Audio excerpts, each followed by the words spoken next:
playing the what if game in the NBA is a bit of fun, right? So I'm going to throw you a what if here. Okay. What if KD and Kyrie did not leave the East? I think they could have won the East. I think that's the most simple statement here that I'm making in this take. Um, and obviously, this is a what if. No one's predicting, I don't know. Maybe if KD and Kyrie stay in the East, the Bucks suddenly sweep the Heat, and actually the Heat don't even make the playoffs because the Bulls win the play-in, and suddenly we're in a whole alternate universe. Correct? That's how what ifs work, right? But if everything's sort of shaking out as it is, and if Kyrie and KD had stayed with the Nets, I think Kyrie and KD are a much more dangerous duo than KD and Booker at this point. And I think after what's shaken out and the Bucks had obviously been eliminated by the Heat, I think the Nets could have come out of the East. What do you reckon? Well, in fine form, as you do with some of my takes, you're doing great until you said that Kyrie and KD are a more potent duo than Booker and KD. We got some history being made right now. Devin Booker is out of his mind. But I'll steer it back. I won't bring you down too far. And when you lose this Uh, series to the Nuggets, then that's for naught, right?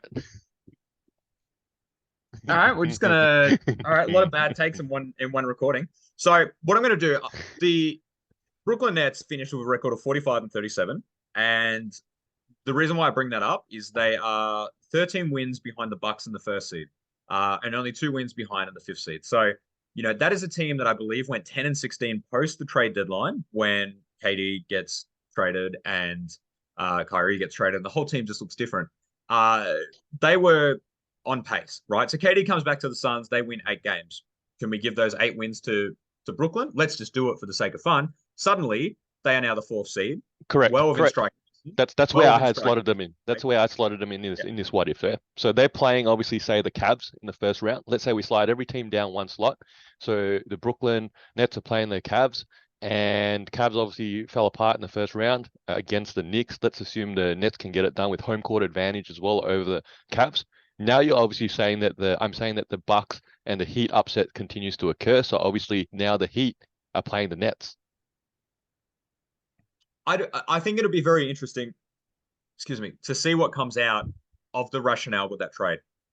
Because Brooklyn were competitive and definitely with the way that the season was trending and then what has happened in the playoffs, evidently, Brooklyn very easily could be in contention right now. They could be one of the final four in the East and they could be staring down the barrel of, oh my God, are you serious that we get to play Miami in the second round and we're clearly more offensively potent than them, and then we get to go up against either the Sixers with an injured Joel Embiid or Celtics who really aren't too proven.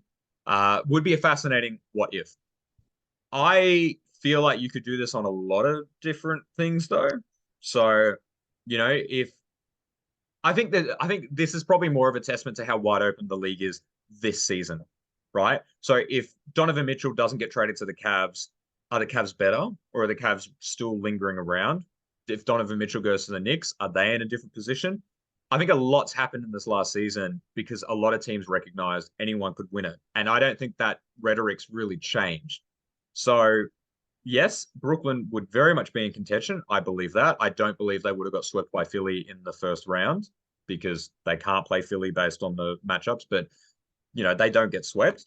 Um, but the timelines, I think it's a dangerous game. It's a dangerous game, and This is two guys with spare time. I'm Faz, this is Nick. You're probably a basketball fan like us, so hopefully you can throw us an assist and giving our video a like and subscribing to our channel. And if you got thoughts, feelings, or even some suggestions, please put them down in the comment section below. And thank you for using your spare time to watch us in our spare time.